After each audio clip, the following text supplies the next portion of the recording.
What has kept Jim Swire most moved by the series Lockerbie, Search for Truth, uh, rather than the realistic depiction of the airplane explosion, which tragically took his daughter Flora's life.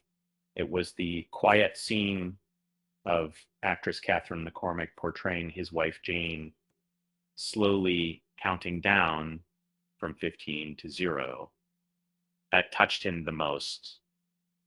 The scene is a heart-wrenching portrayal of Jane's unsettling suspicion that Flora might have been aware before falling to the ground.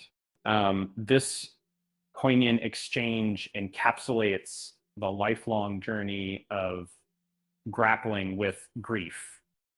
In the series, moments that truly shock arise when sections of the plane disintegrate, starting with scattered metal debris and progressing into massive chunks of the aircraft plummeting from the sky, which remarkably a young boy survives due to an outing for a bike ride, but tragically his home is obliterated. And on that nightmarish night when Lockerbie was ablaze, Jim Swire sat at home in Bromsgrove, Worcestershire, alongside his wife Jane and their son William, while he searched for details about the accident as the news unfolded. And Pan Am employees confirmed the tragic loss of Flora to him. He faced unimaginable catastrophe.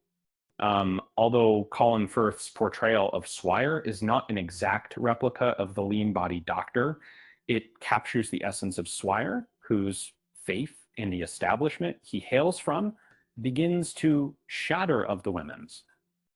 Swire praises Firth for his genuine demeanor during their meeting.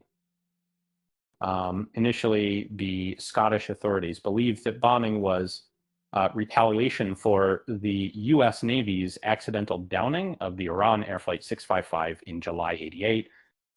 The suspicion was that the Popular Front for the Liberation of Palestine General Command, PFLP-GC, had placed the device on a connecting flight at Frankfurt Airport at the behest of the Iranians, who was in Moscow if they...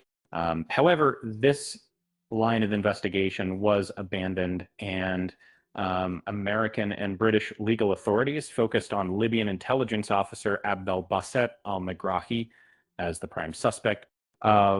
In 2000, al-Megrahi and his suspected associate, Lamin Khalifa, stood trial at a court established for the case at Camp Zeist in the Netherlands.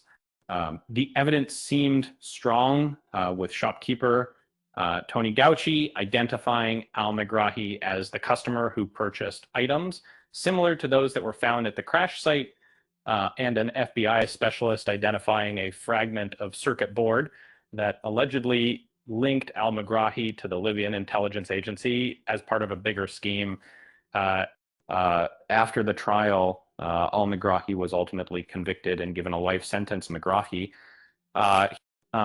Swire went to visit al-Megrahi in Glasgow's Harlini prison, and it was from there that he motivated al-Megrahi to launch an appeal that would eventually lead to his release, and eventually evidence that contradicted the official account. And in 2009, al-Megrahi, who had been diagnosed with advanced prostate cancer, chose to abandon his most recent appeal as part of discussions that led to his compassionate release. This was a disappointment for Swire, but one he is willing to overlook. And I have no issues with forgiving al-Megrahi for dropping his appeal. He says he was aware he was dying. As Swire relentlessly pursued the truth regarding Flora's death, he inevitably faced internal turmoil and a complex web of emotions challenging his pursuit. Overwhelmed by grief and driven by his desire to find answers, he ultimately believes that Colonel Gaddafi and Libya were part of a covert operation intending to divert attention away from the US, who sought peaceful relations with Iran during negotiations for the release of hostages in Lebanon who were held by Hezbollah, a group supportive of Iran.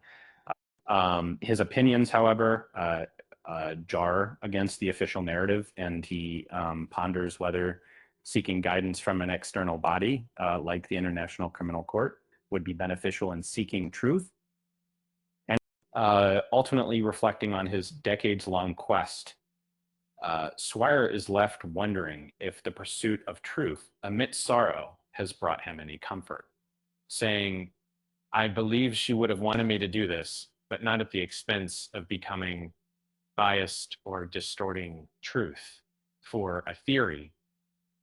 And she valued honesty and truthfulness. If she were still alive, I could have told her I did my best. With that said, thanks for watching, and until next time,